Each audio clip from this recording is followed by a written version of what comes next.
It was a cold February afternoon in 1957, when a young college student, walking through the quiet woods of the Fox Chase neighborhood in Philadelphia, noticed something strange near a trash-filled road. It was an old JCPenney cardboard box, half buried under leaves and debris. Curious, the student opened the box, and what he found inside would haunt America for decades. Inside the box was the naked, bruised body of a little boy. He looked to be around 4 to 6 years old. He was wrapped in a cheap flannel blanket. His light brown hair had been recently and roughly cut, as if someone had tried to hide his identity. His tiny body weighed only 30 pounds. His blue eyes were shut, his hands folded awkwardly. The boy looked peaceful, but he had clearly suffered. The autopsy revealed he had died from blunt force trauma to the head.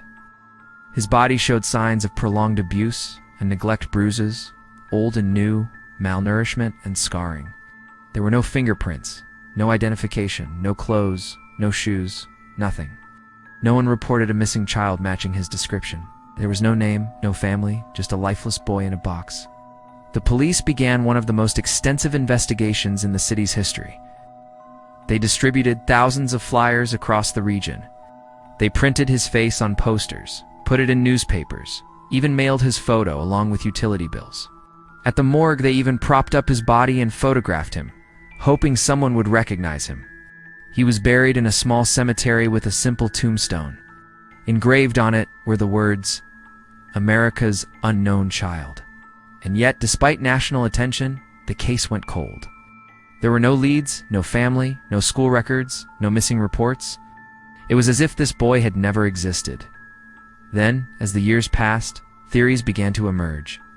One of the earliest focused on a nearby foster home, just a few miles from where the body was found. The home was run by a peculiar family with a history of secrecy. Some believed the boy had lived and died there. The box he was found in matched others found on the property. Yet police never found enough evidence to link the boy to the home. In the 1990s, a woman known only as M came forward with a shocking confession. She claimed her abusive mother had bought the boy, yes, bought him and kept him locked in a basement. Eam said the boy was starved, beaten, and tortured. One day he vomited in the bathtub and her mother snapped, beating him to death. According to M, her mother then cut the boy's hair, wrapped him in a blanket, and dumped him in the woods inside a cardboard box.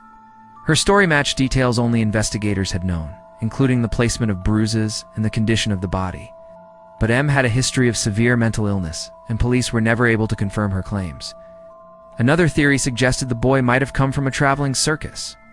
Some people believed he had been a victim of abuse at the hands of carnies or performers, beaten and discarded when he became ill or difficult. But again, the theory led nowhere.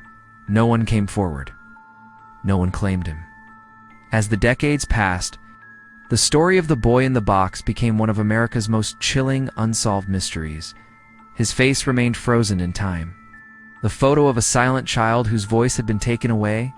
Then, in 2022, more than 65 years after his death, modern science finally opened a new door.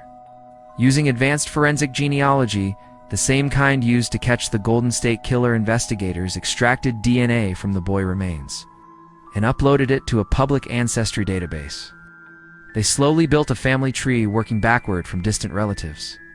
Then, finally, they found him. His name was Joseph Augustus Zarelli. He was born in 1953, just 4 years before his life was taken. His parents were both from the Philadelphia area. Both were deceased by the time he was identified. One living relative confirmed Joseph's identity, ending decades of painful mystery. But even with a name, the case remained disturbing.